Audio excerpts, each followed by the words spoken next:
Capítulo 14. Deterioração econômica da Ucrânia. A crise de 2008 e a ameaça de colapso da Ucrânia. Assistência do FMI. Controle da riqueza pelos oligarcas. A teoria de Zbigniew Brzezinski. Ucrânia como pivot country geopolítico. A dependência do gás da Rússia. A Crimeia e a base naval de Sevastopol. Anulada a cessão da Crimeia em 1992. Interdependência estratégica entre Ucrânia e Rússia.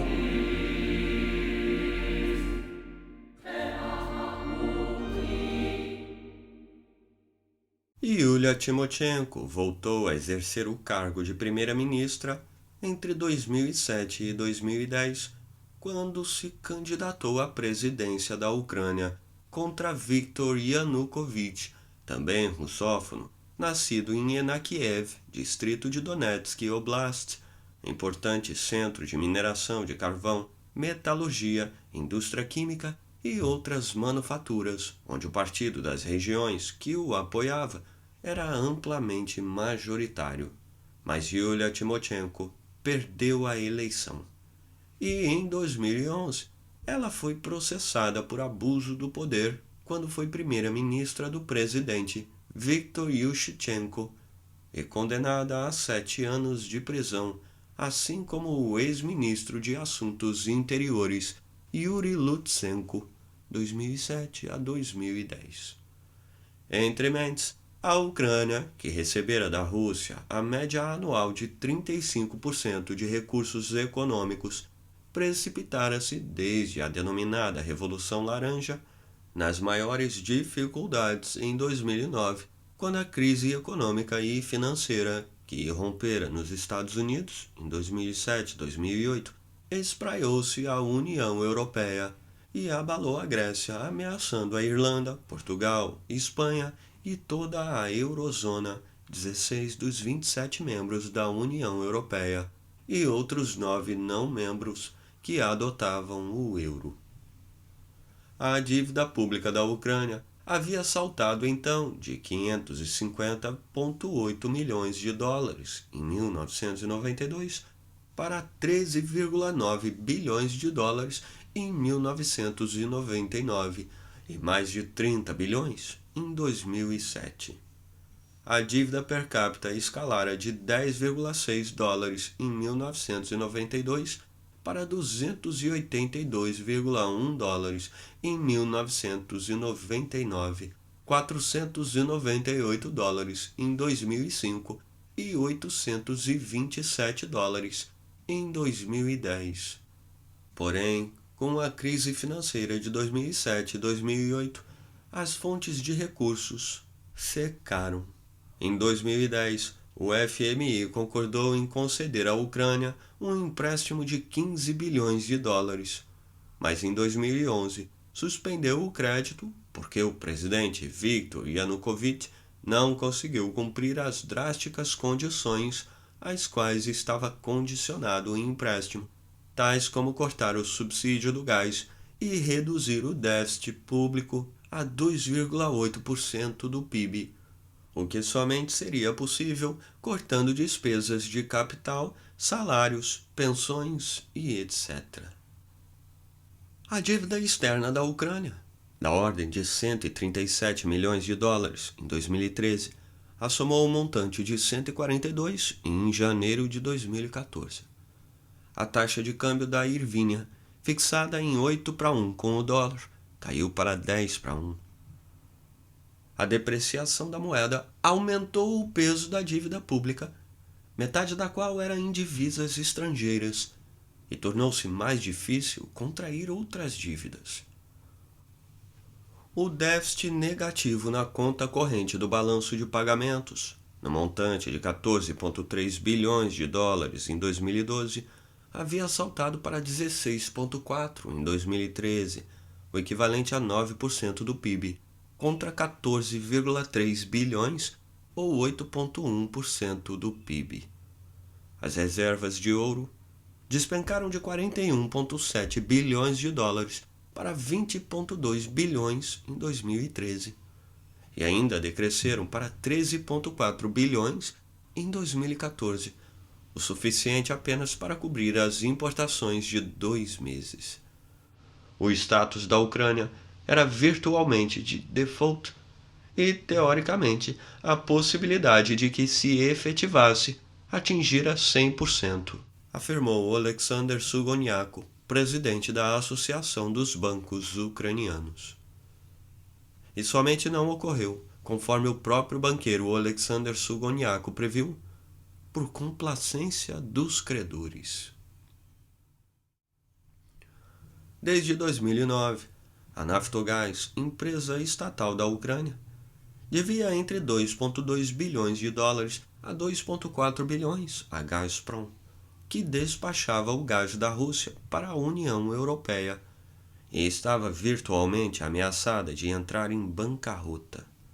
Não tinha caixa para o pagamento de 500 milhões de eurobonds em vencimento.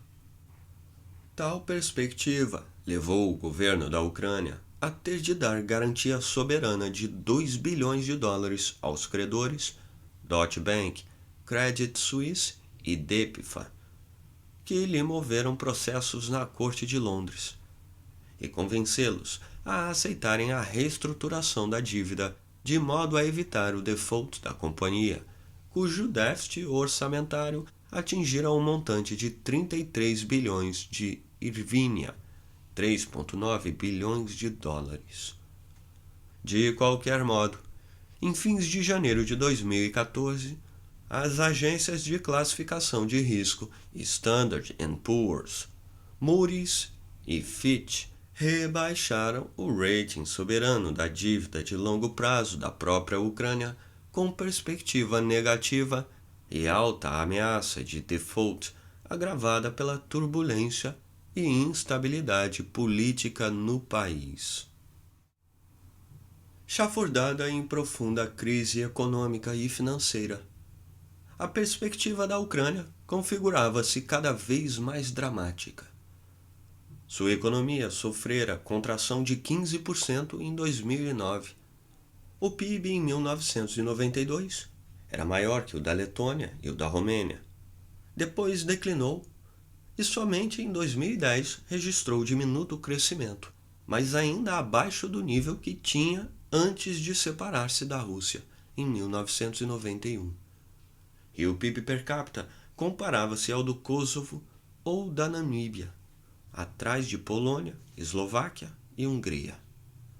Cerca de uma centena de oligarcas, 0,00003% da população, controlava entre 80% e 85% da riqueza do país, onde o nível de renda era o mais baixo da Europa. Significativa parcela vivia abaixo da linha de pobreza, cerca de 25%, conforme as estatísticas oficiais. Saltou de 10 milhões para 40 milhões de pessoas, isto é, cerca de 99,9999% da população, calculada em 45 milhões de habitantes por volta de 2013. O desemprego, segundo o governo, era na ordem de 8% e subiu para 9,3% no primeiro quadrimestre de 2014. O índice de desnutrição era estimado entre 2% e 3%, até 16%. O salário médio situava-se em torno de 332 dólares, um dos mais baixos da Europa, e as áreas rurais no oeste eram mais pobres. A emergência de empresários rurais com a rápida dissolução dos kolkhoze causou o progressivo empobrecimento da maioria da população rural e exacerbou a desigualdade de rendas. E os jovens ucranianos imaginavam que a União Europeia podia melhorar o seu standard, padrão de vida, e aumentar a prosperidade do país. Os ucranianos, em primeiro lugar a juventude, tinham o sonho da União Europeia, a liberdade de viajar, as ilusões de conforto, bons salários, prosperidade e etc. A Ucrânia, situada entre a Rússia e a União Europeia, com tendências centrífugas, era e é um pivot country geopolítico. Zbigniew Brzezinski, ex-assessor de segurança nacional do presidente Jimmy Carter, escreveu certa vez que no tabuleiro do xadrez mundial, a Rússia sem a Ucrânia deixaria de ser um império eurasiano. Ainda poderia lutar pelo status imperial, mas apenas seria predominante na Ásia, em conflito com outros estados que se tornaram independentes da União Soviética. A Ucrânia podia estar na Europa sem a Rússia. Assim ele entendia. Porém, a Rússia não podia estar na Europa Ocidental sem a Ucrânia, cuja separação empurrava suas fronteiras 500 milhas, 804 quilômetros, para o leste e lhe arrebatava potente zona industrial e férteis áreas de agricultura, bem como 52 milhões de habitantes, em 1997, russófonos, etnicamente vinculados à população russa. Daí porque Zbigniew Brzezinski argumentou os Estados Unidos deviam impedir a Rússia de reconquistar o controle da Ucrânia, um país com larga fonte de recursos e acesso ao Mar Negro através da base naval de Sevastopol, o que lhe permitiria restaurar seu status imperial. Devido à sua dimensão geográfica, demográfica e estratégica, e ainda possuir grande arsenal nuclear, o presidente Bill Clinton, ao assumir o governo dos Estados Unidos em 1993, deu prioridade à Ucrânia nos marcos do projeto de estender a jurisdição da OTAN às antigas repúblicas da União Soviética, temendo que ela, isolada no sudeste da Rússia, girasse outra vez para sua órbita de gravitação. E ao visitar Kiev, em janeiro de 1994, propôs ao presidente Leonid Kravchuk, 1991 a 1994, a integração da Ucrânia, como das demais repúblicas do Pacto de Varsóvia, na arquitetura da OTAN, por meio da adesão ao Programa de Partnership for Peace, PFP, elaborado pelo então secretário de Estado Warren Christopher e pelo secretário de Defesa Les Aspin. A Ucrânia sempre fora um país muito contraditório. Nem todas as regiões, com variáveis diferenças étnicas, econômicas, sociais, políticas e culturais, aceitavam a adesão à OTAN e o ingresso na União Europeia. A oferta de vincular a Ucrânia às Forças Armadas dos Estados Unidos, através da OTAN, com a qual os setores nacionalistas de Kiev e da Galícia muito simpatizavam e favoreciam, implicava, no entanto, quantidade suficiente de combustível para produzir chamas nas relações com a Rússia, com respeito ao controle da base de Sevastopol e, consequentemente, de toda a península da Crimeia. E tal controle igualmente se enredava com a questão do fornecimento de gás natural, de cujos suprimentos a Ucrânia dependia da Gazprom em pelo menos 40%. Ademais, aproximadamente 3 trilhões de pés cúbicos de gás natural, TCF, isto é, 86 bilhões de metros cúbicos, BCM, procedentes da Rússia, transitaram por seu território em 2013 a fim de abastecer a Áustria, Bósnia e Herzegovina, Bulgária, Croácia, República Tcheca, Alemanha, Grécia, Hungria, Moldávia, Polônia, Romênia, Eslováquia e Turquia. A Rússia exportou para a Europa Ocidental, em 2011, cerca de 35% dos suprimentos de óleo cru, através do ramal sul do oleoduto Druzhba, que passava pela Ucrânia. Outro sim, em 2012, exportou aproximadamente 7,4 milhões de barris por dia do total de combustíveis líquidos, com 5 milhões de barris por dia de óleo cru e 2,4 milhões de barris por dia de produtos de petróleo. Os países da Europa, sobretudo a Alemanha, Polônia e Holanda, bem como da Europa Oriental, importaram da Rússia em 2013 79% do óleo cru cerca de 300 mil barris por dia a 400 mil barris por dia, a maior parte do combustível consumido pela Hungria, Eslováquia, República Tcheca e Bósnia. As controvérsias sobre a base naval de Sevastopol haviam começado em 1992, em meio às negociações sobre a retirada do arsenal atômico da União Soviética instalado na Ucrânia, cuja remoção finalmente aconteceu após acordo trilateral alcançado em janeiro de 1994 com a visita do presidente Bill Clinton a Kiev, após árduas negociações das quais participaram, além da Rússia, os Estados Unidos e a Grã-Bretanha. A Ucrânia receberia então segurança, compensação econômica no valor do urânio altamente enriquecido de 1.500 ogivas, a assistência no desmantelamento dos 176 mísseis intercontinentais, ICBMs, silos, bombardeiros e infraestrutura atômica existente em seu território. A remoção dos artefatos atômicos da Ucrânia era uma questão na qual os Estados Unidos e a Grã-Bretanha podiam envolver-se e pressioná-la, uma vez que se inseria no esforço de desnuclearização efetuado pelas grandes potências nos marcos do Strategic Arms Reduction Treaty 1, START, e do Tratado de Não Proliferação de Armas Nucleares, TNP. Porém, a controvérsia sobre a base naval de Sevastopol afigurava uma questão bilateral, conquanto, na realidade, a pretensão dos Estados Unidos e de setores políticos de Kiev de estender até a Ucrânia a estrutura militar da OTAN configurasse poderoso obstáculo. Sevastopol, onde a 5ª Esquadra da extinta União Soviética estacionava, sempre foi considerada a cidade russa, e os setores nacionalistas em Moscou pressionavam no sentido de que a Rússia a recuperasse para a sua jurisdição, assim como todo o território da Crimeia, predominantemente russo e favorito dos turistas russos para férias. O prefeito de Moscou, Yuri Luskov, 1992 a 2010, sugeriu publicamente que Nikita Khrushchev estava embriagado quando tomou a decisão de doar a península à Ucrânia.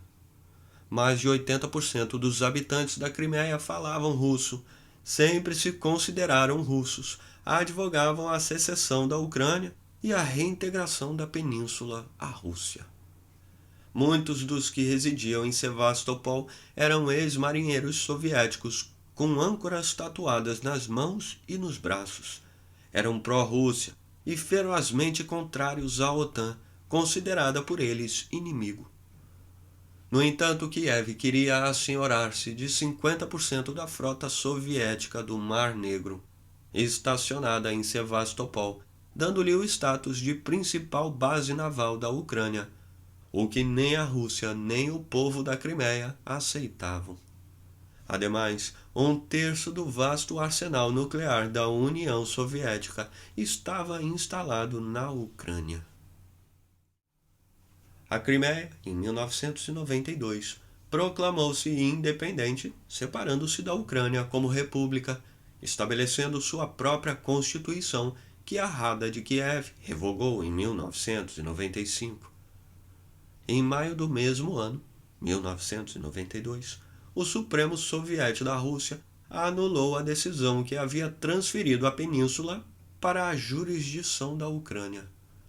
O Congresso dos Deputados do Povo Russo, em dezembro de 1992, decidiu investigar a legalidade da reclamação de Sevastopol pela Ucrânia. E a Duma, em Moscou, aprovou em 9 de junho de 1993 uma resolução a reafirmar o status de Sevastopol como cidade federal da Rússia e a indivisibilidade da frota do Mar Negro. Mais de 90% dos habitantes de Sevastopol, em pesquisa realizada em maio de 1994, também se manifestaram a favor de que a base naval de Sevastopol permanecesse com a Rússia. Também foram organizadas manifestações públicas no mesmo sentido.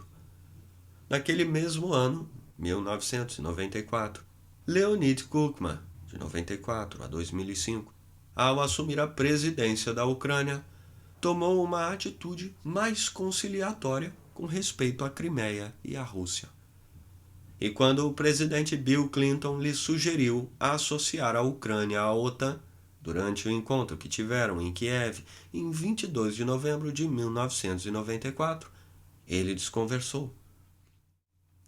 A Ucrânia, cujo PIB havia caído cerca de 25% durante o governo de Leonid Kravchuk na primeira metade dos anos 1990, não tinha condições de confrontar-se nem com a Rússia, nem com os Estados Unidos.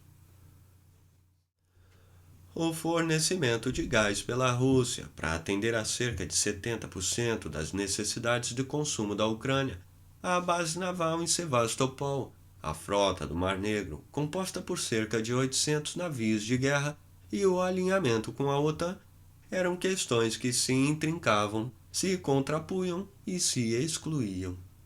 O vice-almirante Eduard Baltin, ao assumir o comando da frota do Mar Negro em 1993, comentou que a Ucrânia se tornara um país autônomo, com sua própria visão de política interna e externa, diferente da Rússia, e seria difícil para o povo ver os navios russos navegando para leste e os navios ucranianos para o ocidente subordinados à OTAN. O presidente Leonid Kuchma, de 94 a 2005, por fim, realizou que as relações econômicas com a Rússia constituíam para a Ucrânia uma questão de sobrevivência, não apenas de prosperidade, e que Kiev não tinha condições de negociar com Moscou em posição de força. Naquele tempo, a Rússia exportava através dos gasodutos de Bratstivo e Soyuz cerca de 156,1 bilhões de metros cúbicos de gás para a Europa Ocidental, no valor de 35 bilhões de dólares, e 37,6 bilhões de metros cúbicos, o equivalente a 3,4 bilhões de dólares para a Ucrânia, cujo déficit com a Gazprom já atingia um montante de 1,52 bilhão de dólares e não estava em condições de cobri-lo, o que levou a Rússia a paralisar o seu fornecimento. Havia interdependência estratégica entre os dois países, e a Ucrânia necessitava aceitar a assimetria e manter relações normais com a Rússia. As divergências sobre a demarcação e o reconhecimento das fronteiras foram equacionadas com a celebração do Tratado Russo-Ucraniano de Amizade, em busca de segurança e estabilidade na Europa Oriental, firmado em 28 de maio de 1997 pelos primeiros-ministros da Ucrânia, Pavlo Lazarenko, e da Rússia, Viktor Chernomyrdin.